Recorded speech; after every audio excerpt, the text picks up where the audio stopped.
Okay, so on to our second step, and that is knowing the fitness truth. And we touched on this lightly a little bit when we spoke about changing what you think about what works. But really, the science has come a long way with exercise, and it's foolish to and I see people just doing stuff that they did in the 80s to get results. It doesn't make any sense to me. So we'll kind of discuss some of those points now.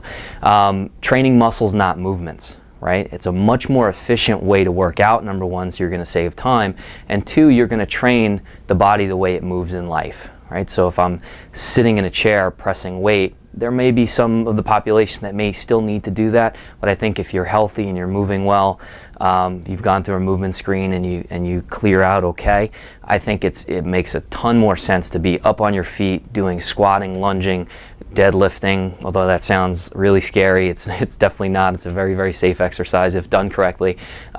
Pressing, using cables, using dumbbells, using medicine balls, using physio balls.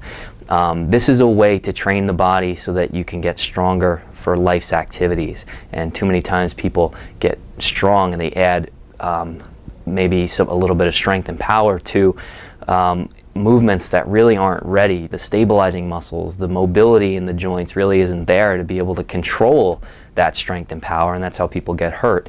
But from just a weight loss and general fitness standpoint, it's important to train this way because it's much more efficient. If I can do multi-joint activities versus just a single bicep curl type exercise, I'm going to get a lot more out of my activity and probably cut my workout time in half. Strength training principles, that's another step. We want to make sure that you're working out in phases. If you just do 10 sets of 10 different exercises and you continue to do that for the whole year, there's no possible way you're going to get results. You're going to hit a plateau. So what we like to tell people to do is you're going to do 2 to 3 sets of 10 to 12 reps in the first 3 weeks. That's phase 1. Okay. Then from there, we'll do more of a strength and power phase. We'll drop down. Maybe we'll do 3 to 4 sets of 6 to 8 reps. Usually for men, we like to be on the lower end, like 6 reps. For women, we'll be up on the higher end for 8 reps. So now we're doing more weight for less repetitions. We do that for 3 weeks. Then we go back to a higher rep range with a little bit of speed maybe worked into there, and we do that for 2 to 3 sets. So it's 2 to 3 sets of, say, 14 to 16 repetitions.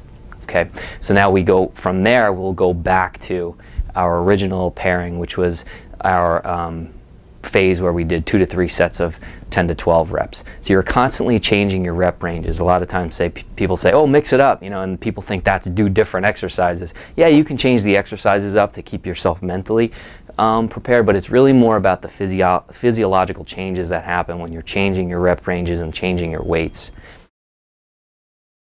Okay, so from there, we then would go from strength training to our cardio training, and the truth about cardio training, what really works.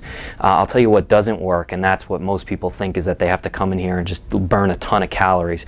Don't look at the calorie counter on the machine. That's the worst possible thing you can do. It doesn't know who's on there. It doesn't know what your metabolic rate is. It doesn't know how many calories you're burning.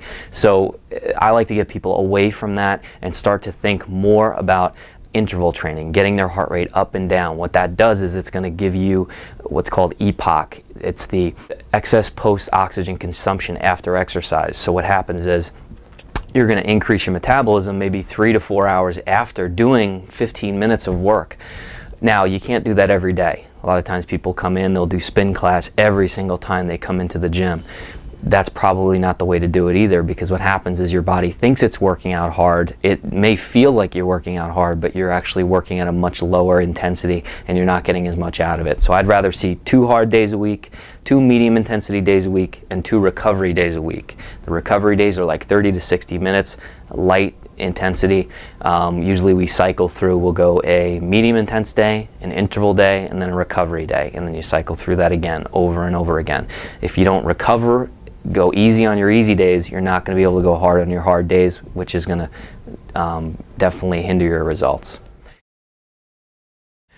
The third, actually fourth point with fitness truth is nutrition. There's so much to go into here about nutrition, but really try to think a little bit more about eating 5 to 6 meals a day, eating every 3 hours. Think of your calorie consumption as you're grazing throughout the day, so you're constantly feeding yourself with energy versus 3 big sit-down meals.